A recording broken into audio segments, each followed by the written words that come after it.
All right, I'm fixing to show you a picture and study that picture closely, and then I'm going to talk about it.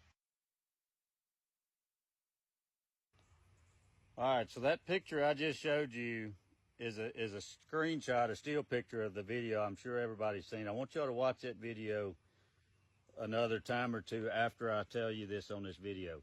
So I'm a bit of a competition marksman, I guess I'm trying to use my words correctly here. My daughter is too. She's actually a lot better than me, and she's only 15 years old. But so I can hit that target 10 out of 10 times at 1,000 yards with a 20-mile-an-hour wind. I'm not bragging. I'm trying to paint a picture here so you know I know what I'm talking about, what I'm fixing to tell you. I hit that target 10 out of 10 times. That's a pretty small target at 1,000 yards. I have shot that target at a mile. I shot 10 rounds at a mile and hit the target 3 out of 10 times.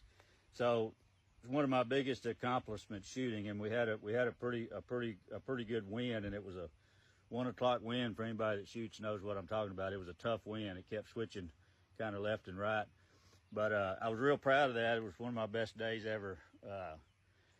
But anyway, I know a lot about what this topic is, why I'm showing y'all this. My resume, I know a lot about this topic.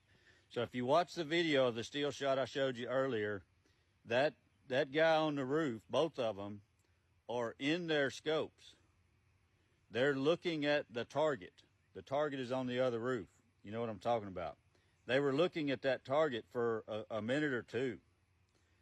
The guy on the roof on the left side takes his eyes out of the scope and looks at what he's already looking at through the scope. And when he raises his head out of that scope, you hear the sound. He goes back into the scope and he pulls the trigger. Then he does the job. The biggest question that we need answered, people, and this has to be answered and provable, is when he went back in the scope, he didn't turn and aim a different direction. In other words, he was looking at the bad guy before the bad guy did the bad thing, 100%. Because as soon as he went back down, as soon as the bad guy did his bad thing, he went back into his position and pulled the trigger.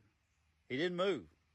He was already looking at the bad guy. This is the biggest evidence we've got, and we've got to get to the bottom of this, and it's got to be transparent.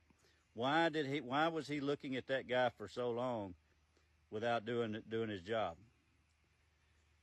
I'm not speculating. I'm not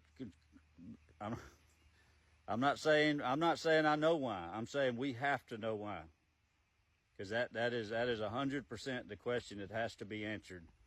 And the guy needs to be interviewed. Probably already has been, but we need to know the answer to that. There's 100% certainty. Go watch that video as many times as you need to, and pay attention when he raises his head and looks out of the scope.